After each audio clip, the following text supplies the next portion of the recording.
I knew my marriage was over when my wife dropped her phone face down into the sink, like it had burned her, and then smiled at me with that soft, practiced smile I used to think meant home.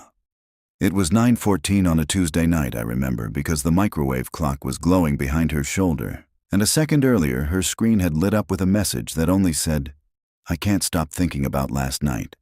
She moved so fast she almost knocked over a glass, then looked me dead in the eye and said, "Why are you staring at me like that?"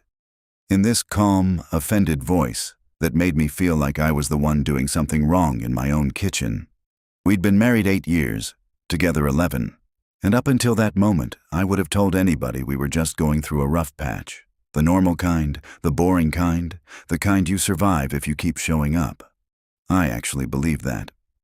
I had spent months explaining away the distance, the turned-off notifications, the sudden gym membership, the way she guarded her phone like it contained state secrets, and every time I got close to saying out loud what I was starting to suspect, she would laugh a little and tell me, "You really need to stop inventing problems when you're stressed." After hearing that enough times, a man starts checking himself before he checks the person lying to him. I asked her who sent the message, and she didn't even blink. She pulled the phone out of the sink, dried it with a towel, and said, "Nobody sent anything like that. You misread it."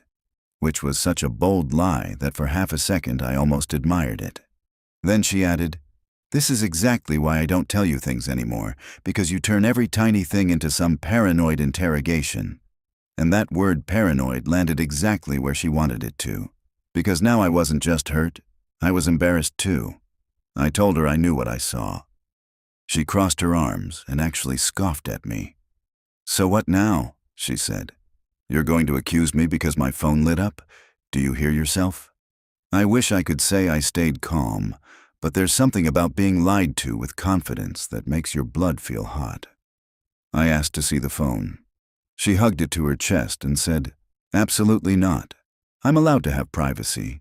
And the way she said privacy made it sound noble, like I was trying to rob her of basic human rights instead of asking why my wife was getting messages about a night I knew nothing about.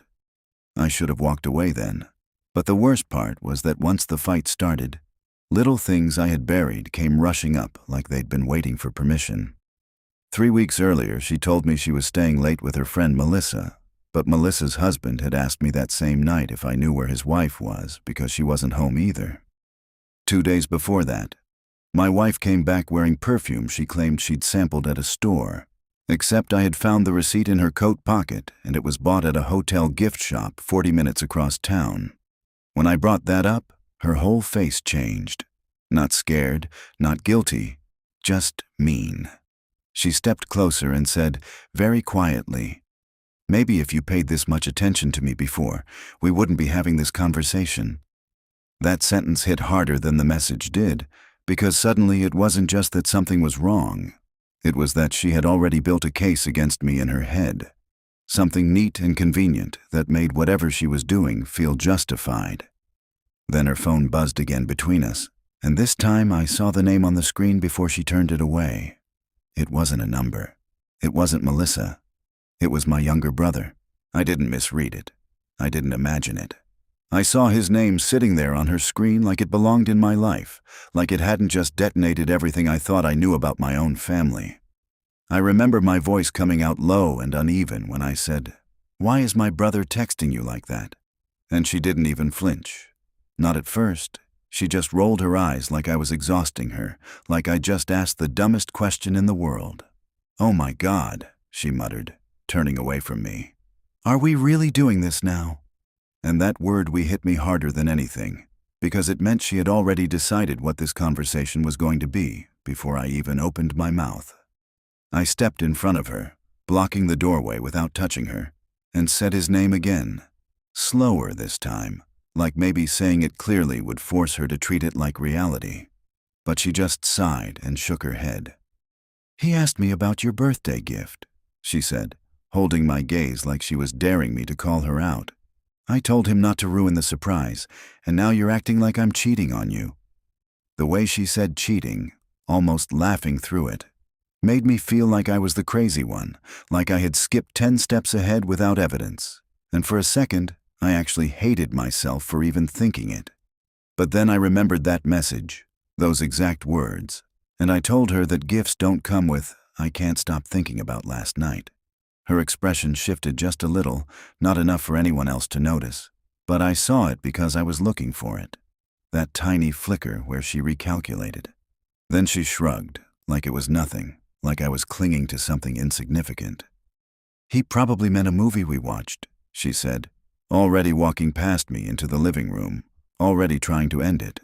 "You're twisting things because you want there to be a problem."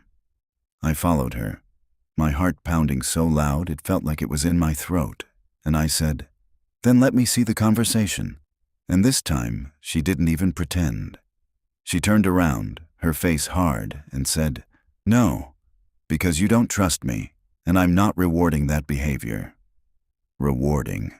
That word echoed in my head like I was some kind of child being disciplined instead of a husband asking why his brother was texting his wife like that. I tried calling him right there, right in front of her, because if she was telling the truth, it should have been simple, quick, clean. The phone rang once, twice, and then went straight to voicemail, and I swear I saw her shoulders drop just a fraction, like relief slipped out before she could stop it. "See?" she said quickly, too quickly. "He's probably busy. You're making this bigger than it is." I hung up without leaving a message and just stared at her, because something in me had shifted, something cold and sharp that didn't care about sounding paranoid anymore. I started thinking about all the times she insisted on visiting my parents alone because I was working late, all the times she told me my brother really understood her, all the little comments that felt harmless at the time, but now lined up in a way that made me feel physically sick. I asked her quietly, "How long have you been talking to him like this?" And that's when she finally snapped. Her whole demeanor changed, like the mask slipped for a second and something uglier pushed through. "You don't get to interrogate me," she said, her voice rising. "Not after the way you've been lately, distant, distracted, like I'm some obligation you check off at the end of the day." She stepped closer, pointing at me, turning it around so fast I almost lost track of what we were even arguing about. "Maybe if you actually acted like a husband instead of a roommate, I wouldn't need someone else to talk to," she added. And there it was. Not a denial. Not really. Just a justification wrapped in blame. My stomach dropped, and I said, "Someone else?" And she froze, just for a second, like she realized she'd said too much. Then her phone buzzed again in her hand, and this time she didn't even try to hide it. She just looked down at the screen, went pale, and whispered, "You need to stop before you make this worse." And I knew, in that exact moment, that whatever worse meant. I hadn't even come close to it yet. She said that line so quietly it almost sounded like concern, like she was trying to protect me from something instead of hiding it. And that messed with my head more than anything else, because for a split second, I wanted to believe her. I wanted to believe there was some version of this where I wasn't about to lose everything at once. But the look on her face didn't match the tone. It was tight, controlled, like she was managing a situation, not feeling it, and I realized I wasn't in a conversation anymore. I was in damage control that she was running. I asked her, "Worse for who?" And she didn't answer right away. She just locked her phone, slipped it into her pocket, and took a breath like she was resetting herself. Then she looked at me with that same calm expression she used earlier and said, "For you, if you keep accusing people without thinking." And it was so smooth, so clean, that if I hadn't seen the panic a second before, I might have folded right there. I didn't fold. I walked past her, grabbed my keys, and said I was going to his place. Because if this was all some misunderstanding, then it would clear itself up the second I knocked on his door. That's when she moved fast, faster than I'd ever seen her move, stepping in front of me and grabbing my arm. Not hard, but enough to stop me. "Don't do that," she said, and her voice cracked just slightly, just enough to betray her. "You're going to make a scene over nothing." Over nothing. I laughed, but there was nothing funny in it. Just this hollow sound that didn't feel like it came from me. I told her if it was nothing, then she should have no problem with me going. She shook her head, tightening her grip just a little. He's been going through stuff, she added quickly, like she was building a story on the spot. He doesn't need you showing up like this, paranoid and aggressive. Hearing her defend him like that, before she defended me even once, felt like something tearing quietly inside my chest. I pulled my arm free and asked her one more time, "What happened last night?" And that's when she did something I'll never forget, something that still replays in my head like a loop I can't shut off. She looked straight at me and smiled. Not warmly, not kindly, but almost pitying, and said, "Nothing that concerns you." And I swear in that moment I felt smaller than I've ever felt in my life. Like I had just been reduced to someone outside my own marriage. I told her that was my brother she was talking about, that whatever this was absolutely concerned me, and her expression hardened again. "You're making connections that aren't there," she said, sharper now. "And honestly, it's embarrassing. If you keep pushing this, you're going to ruin relationships you can't fix." That word relationships hit me wrong, plural, like there was more at stake than just me and her, like she was protecting something bigger than a simple lie. My phone buzzed in my hand before I could respond, and when I looked down, my stomach dropped so hard it felt like I'd missed a step on a staircase. It was a message from him, from my brother, finally responding to my call, and all it said was, "Don't come over, she already told me you're upset. Let's talk tomorrow." I read it twice, 3 times, trying to understand how he knew, trying to understand why he was involved at all, and when I looked back up at her, she was watching me like she'd been waiting for that exact moment. "See?" she said softly, almost relieved. "He said to wait. So just wait." But I couldn't shake the one detail that didn't fit, the thing that made my hands start to shake as everything clicked just a little bit more into place. I never told him I was coming over. I kept staring at that message like if I read it enough times, it would start making sense. But it didn't. It just got worse, heavier, like every word carried something underneath it that I wasn't supposed to see yet. I felt this cold clarity settle in, the kind that doesn't come with panic, but with something quieter and more dangerous, and I looked up at her and asked, "What exactly did you tell him?" My voice didn't even sound like mine anymore. It was too steady, too controlled, and I think that's when she realized I wasn't spiraling the way she expected. She hesitated, just for a second, then shrugged like it was nothing. "I told him you were in one of your moods," she said, almost casually, like she was describing the weather. "That you saw something on my phone and jumped to conclusions." The way she minimized it, reduced it to me being emotional, made something twist in my chest so tight I had to force myself to breathe through it. I asked her how long they'd been talking behind my back, not just texting, but actually talking, because that message didn't come out of nowhere. It came from something that had already happened. She rolled her eyes again, pacing now, like I was exhausting her with questions I had no right to ask. "We talk sometimes," she admitted. But even that came with a defensive edge. "He's your brother, not a stranger. I'm allowed to have a relationship with your family." She emphasized relationship like she was daring me to twist it into something else, and I realized she wasn't going to give me anything directly, not unless I forced it out piece by piece. I told her normal conversations don't come with messages like that, and she stopped pacing, turned to me and said, "You're obsessed with one sentence like it defines everything." Her voice rising, frustration bleeding through now. "Maybe you should ask yourself why you're so desperate to believe the worst about me." That question hit hard because part of me didn't want to believe it. Part of me was still looking for a version of reality where this could be explained away. But every second I stood there, that version felt further out of reach.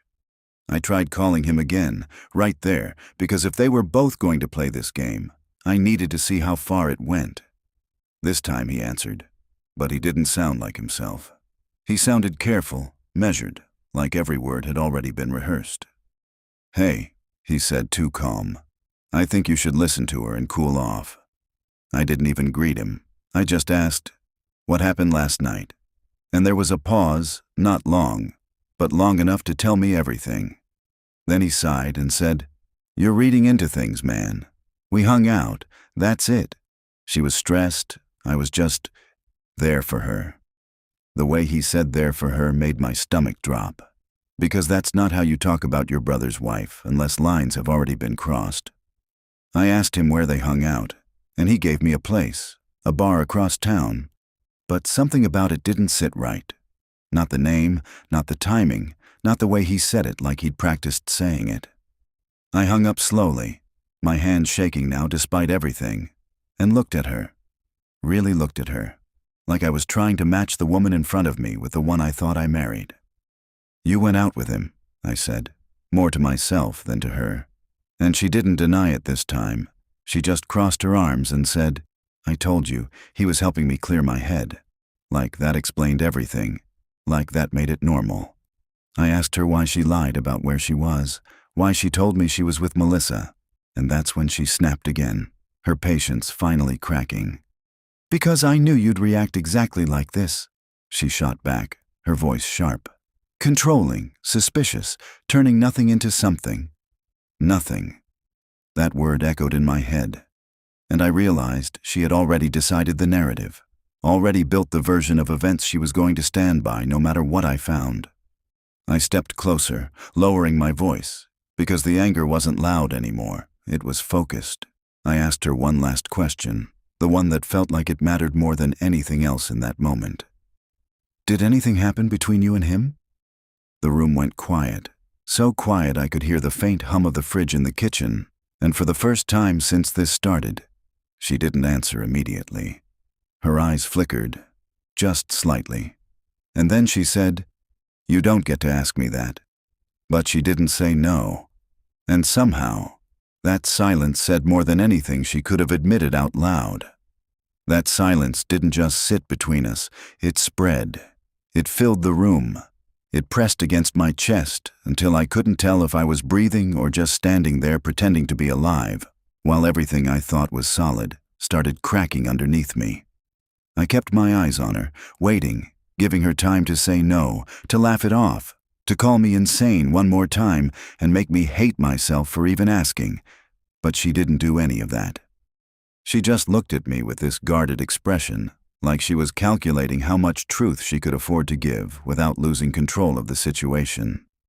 "You're crossing a line," she said finally, her voice quieter now but colder, "and I'm not going to stand here and be interrogated like I've done something wrong." That was it. That was her answer. Not denial, not outrage, just deflection wrapped in accusation, and it hit me harder than if she'd just said yes. I felt something in me snap into place. Not loud, not dramatic, just a quiet shift where hope used to be. And I asked her again, slower this time, "Did anything happen?" And she turned away from me like the question itself offended her. "I already told you," she said, walking toward the hallway. "Nothing that concerns you." The way she repeated that phrase made my stomach twist, because it wasn't just avoidance anymore. It was ownership. Like she had drawn a boundary inside our marriage and decided I wasn't allowed past it. I followed her a few steps, not touching her, just close enough that she couldn't pretend I wasn't there. "You went out with my brother, lied about it, and you expect me to believe it's nothing," I said, and she spun around so fast I almost stepped back. "What do you want me to say?" she shot back, her voice rising again, frustration boiling over into something sharper. "That I made a mistake? That I needed someone to talk to because you've been checked out for months?" There it was again. The blame, the shift, the way she turned every question into a flaw in me. Like if she could make me responsible for her choices, then she wouldn't have to answer for them. I told her needing someone to talk to doesn't look like secret messages and hidden conversations. And she laughed, actually laughed, shaking her head like I was hopeless. "You've already decided what this is," she said, her eyes narrowing. "So why are you even asking me? Just say it. Say what you think happened." That challenge hung in the air, heavy, dangerous, because saying it out loud would make it real in a way I wasn't ready for. My phone buzzed again before I could respond, and this time it wasn't him. It was Melissa's husband, the same guy who had asked me weeks ago if I knew where his wife was. The message was short, just one sentence.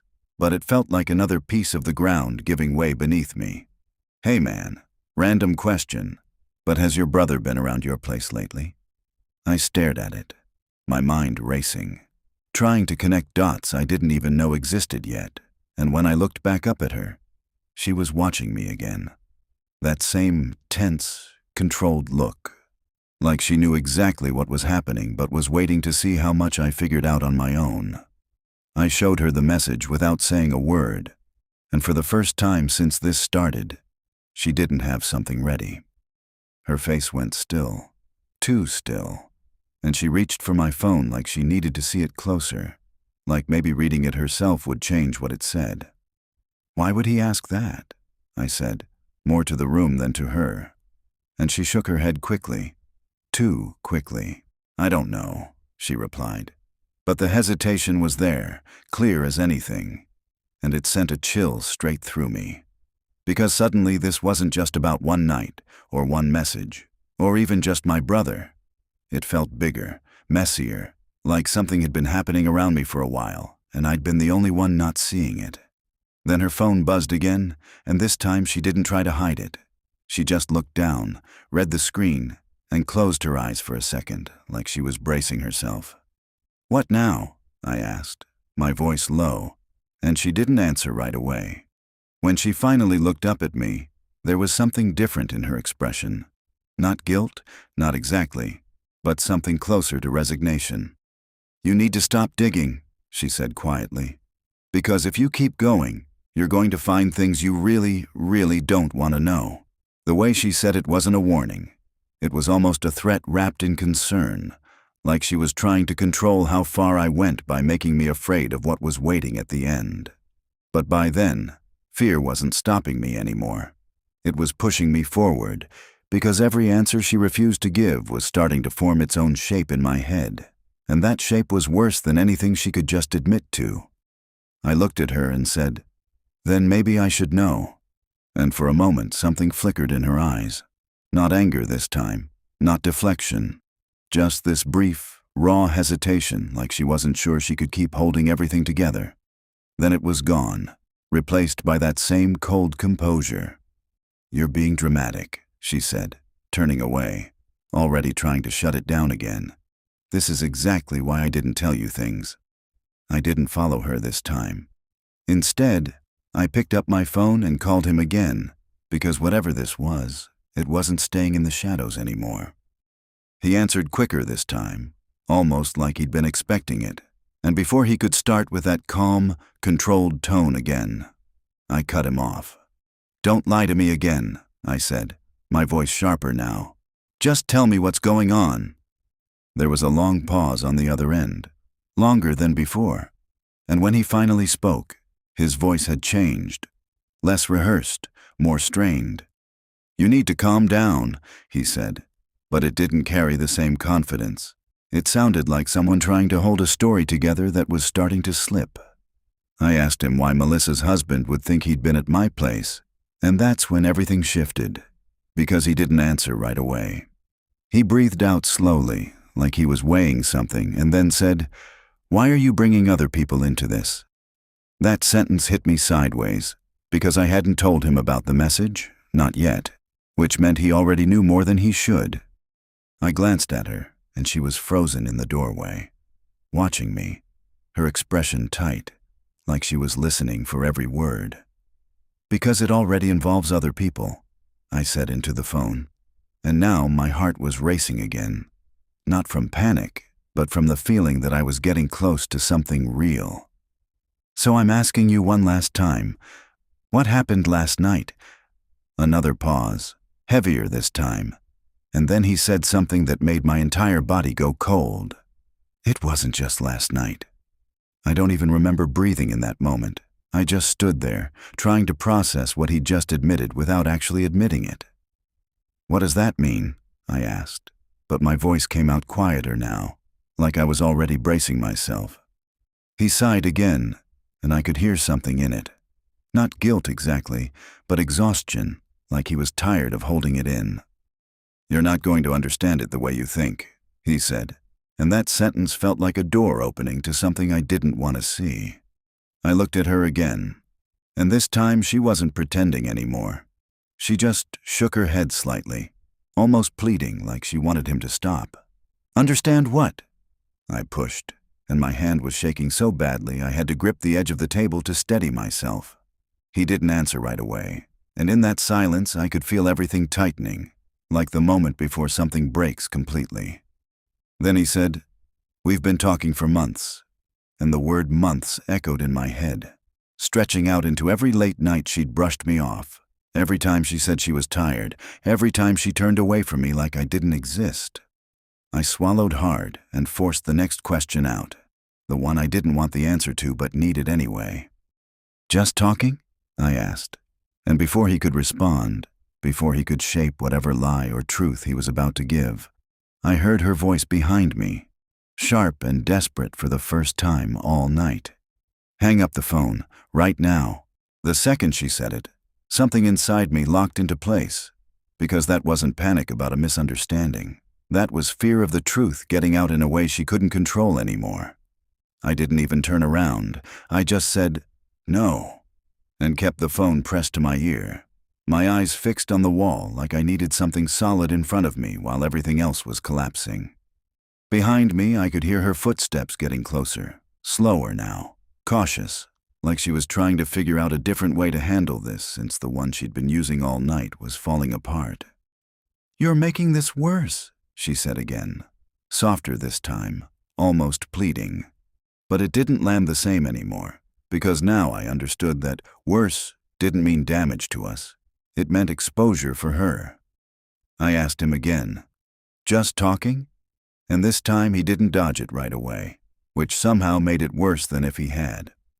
I could hear him breathing on the other end, like he was weighing whether to keep lying or finally say it.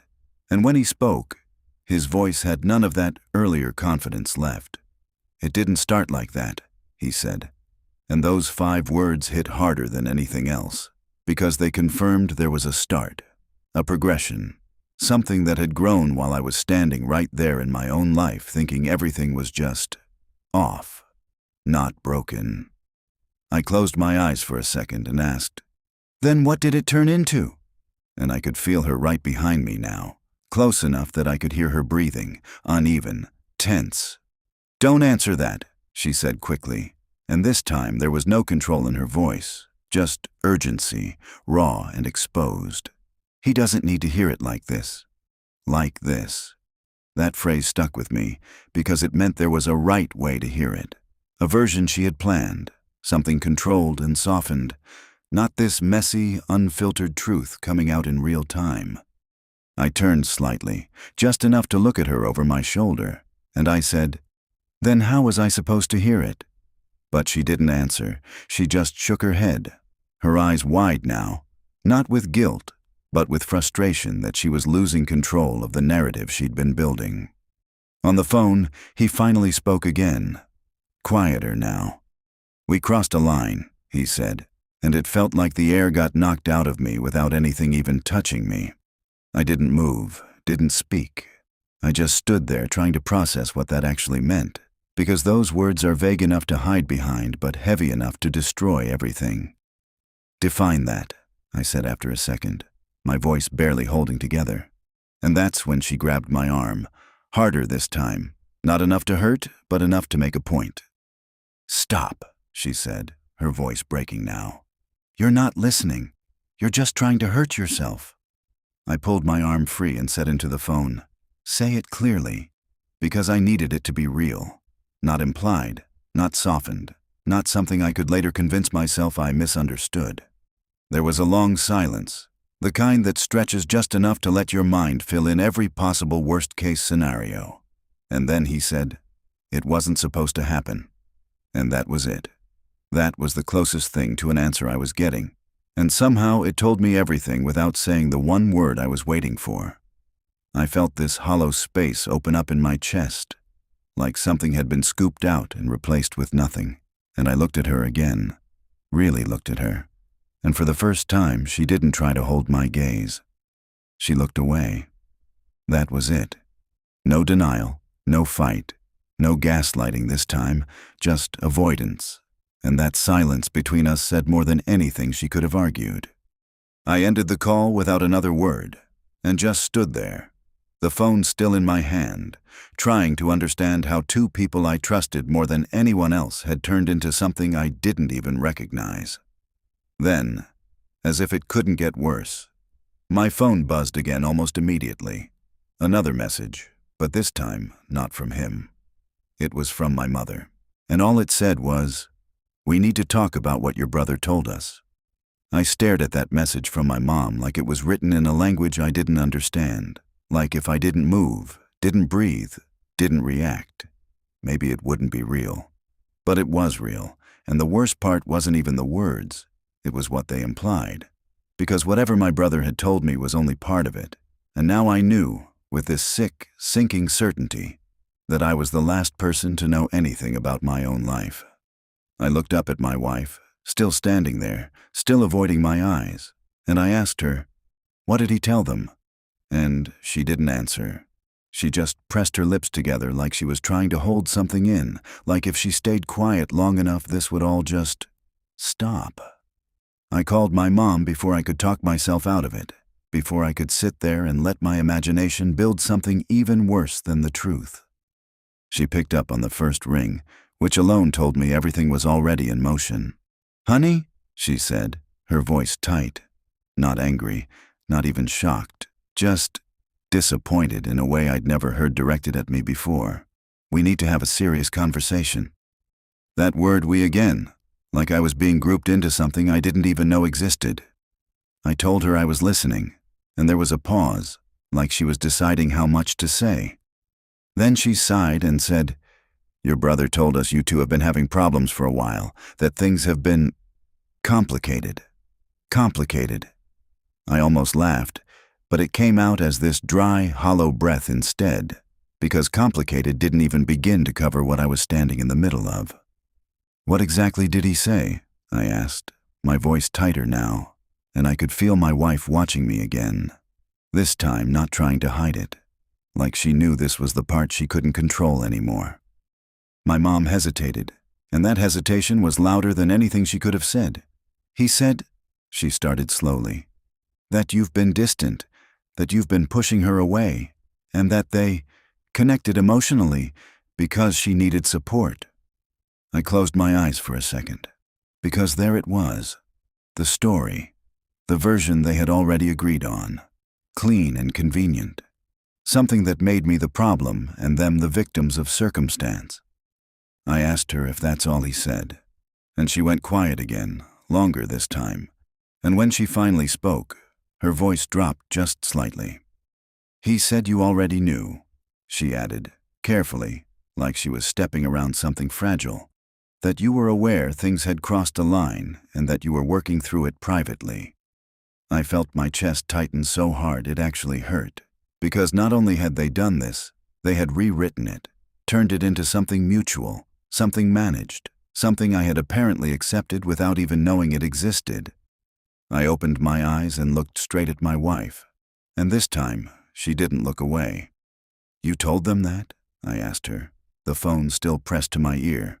My mom still on the line listening to everything, whether she meant to or not. She didn't answer right away, but she didn't deny it either. Instead, she took a step closer, her voice low, controlled again, like she was trying one last time to steer this back into something she could manage. "I told them what I had to so this didn't blow up into something worse," she said. And that sentence hit me harder than anything else tonight, because it meant she wasn't just reacting anymore. She'd been planning, shaping, deciding who knew what and when. I told my mom I'd call her back, hung up before she could respond, and just stood there with my wife in the silence that followed. "You didn't just do this," I said slowly, every word heavy. "You built a version of it where I'm the one at fault." She exhaled, almost like she was tired of explaining something obvious to me, and said, "Because you are, at least partly, whether you want to admit it or not." Hearing that, after everything, after the lies, the secrecy, the messages, my own brother on the other end of that call, something inside me didn't just break. It shifted into something I didn't recognize. I nodded slowly, not because I agreed, but because I finally understood what I was dealing with. Not confusion, not a mistake, but something deliberate, something calculated, something that had been growing behind my back while I kept trying to fix a marriage that, apparently, only I thought still existed. I looked at her one last time and asked the only question that still mattered, the one that would decide everything that came next. How many people already know?